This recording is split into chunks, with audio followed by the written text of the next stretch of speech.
നമസ്കാരം. അടുക്കളയിലേക്ക് എല്ലാവർക്കും സ്വാഗതം. വളരെ എളുപ്പം തയ്യാറാക്കാൻ പറ്റുന്ന നല്ലൊരു കൂൺ മസാലയാണ് ഇന്നത്തെ റെസിപ്പി. ഇത് നമുക്ക് ചോറിനൊപ്പമോ അല്ലെങ്കിൽ അപ്പം, ഇടിയപ്പം, ചപ്പാത്തി ഇതിൻ്റെയൊക്കെ കൂടെ നല്ലൊരു സൈഡ് ഡിഷായിട്ട് ഉപയോഗിക്കാം. അപ്പോൾ അടുക്കളയിലേക്ക് പോകുന്നതിന് മുമ്പ് ഇതുവരെ ചെയ്തിട്ടില്ലെങ്കിൽ ഇപ്പം തന്നെ ഈ ചാനൽ സബ്സ്ക്രൈബ് ചെയ്തേക്കണേ. ഒപ്പം ആ ബെല്ലൈക്കൺ ഒന്ന് പ്രസ് ചെയ്ത് നോട്ടിഫിക്കേഷൻസ് ഒക്കെ ഓണാക്കി വെക്കുകയാണെങ്കിൽ ഞങ്ങൾ ഫ്യൂച്ചറിൽ അപ്ലോഡ് ചെയ്യുന്ന ഒരു വീഡിയോ പോലും നിങ്ങൾക്ക് മിസ്സാകാതെ കറക്റ്റ് സമയത്ത് കിട്ടുന്നതായിരിക്കും. അപ്പോൾ ഇനി ഒട്ടും സമയം കളയണ്ട, നേരെ അടുക്കളയിലേക്ക് പോകാം. ഞാനിവിടെ 250 ഗ്രാം മഷ്റൂമാണ് എടുത്തിരിക്കുന്നത്.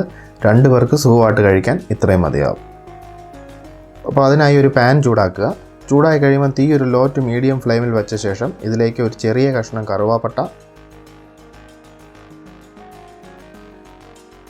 3 ഏലക്ക, 1/2 ടീസ്പൂൺ ജീരകം, ഒരു 8 വറ്റൽമുളക്, ഒരു 10-12 കാഷ്യൂനട്ട് ഇത്രയും ചേർത്ത് ചെറുതായിട്ടൊന്ന് റോസ്റ്റ് ചെയ്തെടുക്കാം. അധികം നേരമൊന്നും വേണ്ട, ഒരു 30 സെക്കൻഡോളം മതിയാവും. മുളകിൻ്റെ എണ്ണമൊക്കെ നിങ്ങളുടെ എരിവ് അനുസരിച്ച് അഡ്ജസ്റ്റ് ചെയ്യാം കേട്ടോ.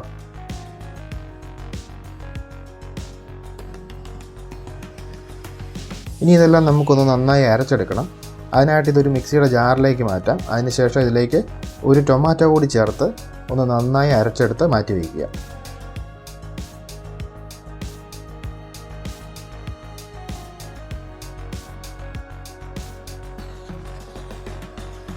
ഇനി നമുക്ക് ഒരു കടായിൽ ഒരു 3-4 ടേബിൾ സ്പൂൺ എണ്ണ ചൂടാക്കാം. നിങ്ങൾക്ക് ഇഷ്ടമുള്ള ഏത് എണ്ണ വേണമെങ്കിലും ഉപയോഗിക്കാം. ഞാനിവിടെ സൺഫ്ലവർ ഓയിലാണ് ഉപയോഗിച്ചിരിക്കുന്നത്. എണ്ണ ചൂടായി കഴിയുമ്പം ഈ ഒരു മീഡിയം ഫ്ലെയിമിൽ വെച്ച ശേഷം ഇതിലേക്ക് 1 ടേബിൾ സ്പൂൺ ഇഞ്ചി ചതച്ചതും 1 ടേബിൾ സ്പൂൺ വെളുത്തുള്ളി ചതച്ചതും ചേർത്ത് ഒരു 15-20 സെക്കൻഡോളം ഇളക്കി കൊടുക്കാം.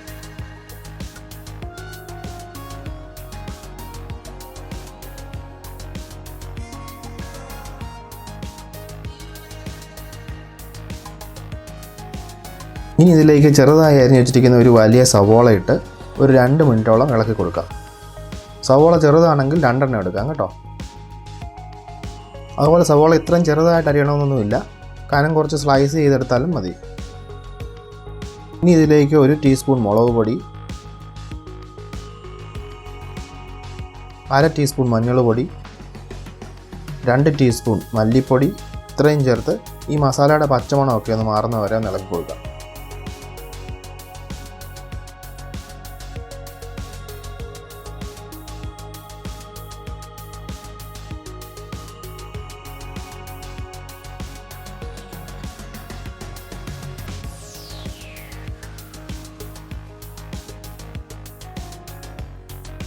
ഇപ്പോൾ ഇതിൻ്റെ പച്ചമണമൊക്കെ നന്നായിട്ട് മാറിയിട്ടുണ്ട്.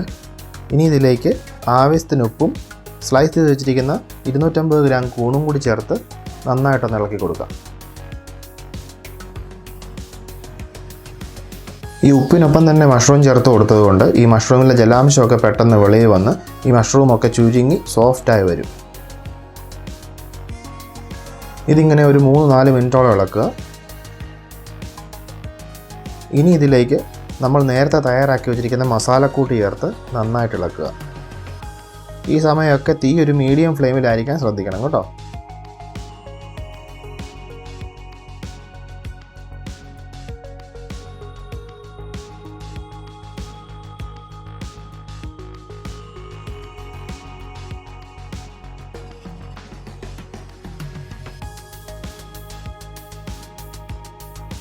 ഇനി ഇതിങ്ങനെ ഒരു 4-5 മിനിറ്റ് ഇളക്കിയ ശേഷം ഇതിലേക്ക് ഒരു 1/2 കപ്പ് വെള്ളം ചേർത്ത് കൊടുക്കാം.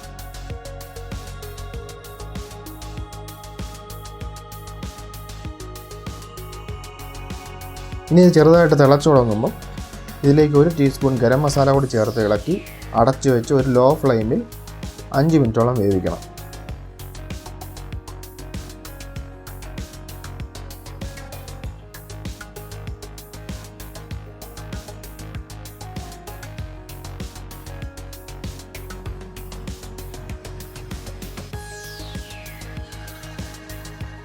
ഇതിപ്പോൾ 5 മിനിറ്റ് ആയിട്ടുണ്ട്.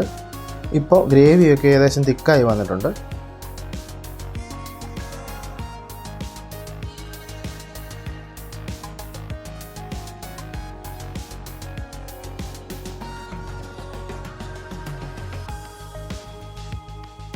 ഇനി ഇതിലേക്ക് അല്പം കസൂരി മേത്തി, അതായത് ഉണങ്ങിയ ഉലുവ ഇല കൂടി ചേർത്ത് ഒന്ന് ഇളക്കി കൊടുക്കാം.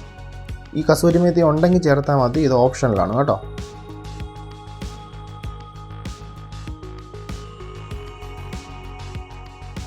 ഇതാ ഇപ്പോൾ ഗ്രേവിയൊക്കെ നല്ല തിക്കായി നല്ല ക്രീമി ആയി വന്നിട്ടുണ്ട്.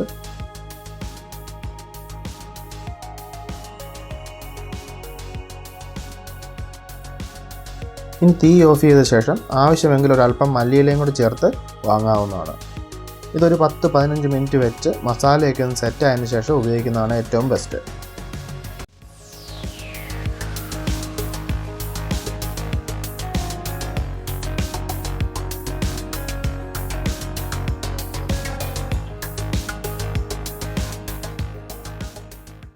അപ്പോൾ വളരെ എളുപ്പം തയ്യാറാക്കാൻ പറ്റുന്ന ഈ കൂൺ മസാല റെസിപ്പി നിങ്ങൾക്ക് ഇഷ്ടമായെന്ന് പ്രതീക്ഷിക്കുന്നു. ഇഷ്ടമായെങ്കിൽ ഈ വീഡിയോ നിങ്ങളുടെ ഫ്രണ്ട്സിനും ഫാമിലിക്കും ഒക്കെ ഒന്ന് ഷെയർ ചെയ്ത് കൊടുക്കുക. ഒപ്പം ഇതുവരെ ചെയ്തിട്ടില്ലെങ്കിൽ ഈ ചാനൽ സബ്സ്ക്രൈബും കൂടെ ചെയ്തേക്കുക. ഒപ്പം നിങ്ങളുടെ വിലയേറിയ അഭിപ്രായങ്ങളും നിർദ്ദേശങ്ങളും ഒക്കെ താഴെ കമൻറ്റ് സെക്ഷനിൽ രേഖപ്പെടുത്താൻ മറക്കാതിരിക്കുക. അപ്പോൾ ഇനി ഉടനെ തന്നെ മറ്റൊരു നല്ല റെസിപ്പിയുമായിട്ട് കാണാം. അതുവരെ നിങ്ങളെല്ലാവരും be happy, healthy and safe. Bye for now.